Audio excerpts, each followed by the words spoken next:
Il arrive que l'on vive,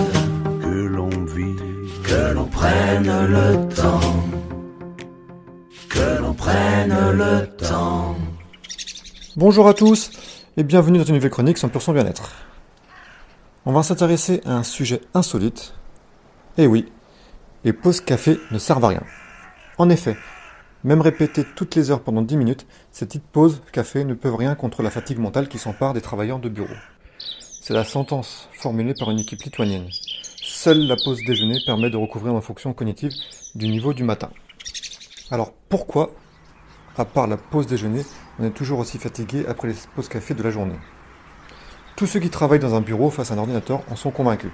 Cela fait du bien de faire une petite pause, de prendre un café, de flâner sur les réseaux sociaux ou juste de prendre l'air. On pense à autre chose, on se dit qu'on va, après, reprendre le travail avec plus de fraîcheur, d'énergie, d'intention.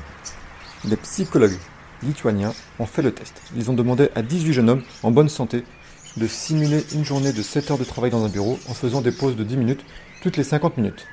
Ils leur ont fait passer toute une batterie d'exercices cognitifs impliquant l'attention, la concentration, l'apprentissage et la mémoire, tout en faisant des tests sanguins et en scrutant par électroencéphalogramme leur système nerveux autonome, responsable de la régulation de la fréquence cardiaque, de la respiration, de la pression artérielle. Eh bien, contrairement à ce que l'on croit, les pauses n'y changent rien.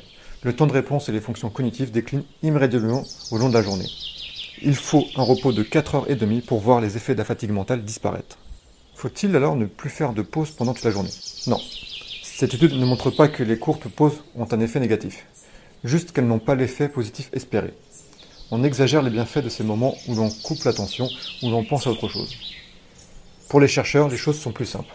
La baisse des performances cognitives après plusieurs heures de travail est liée à de bêtes contraintes énergétiques.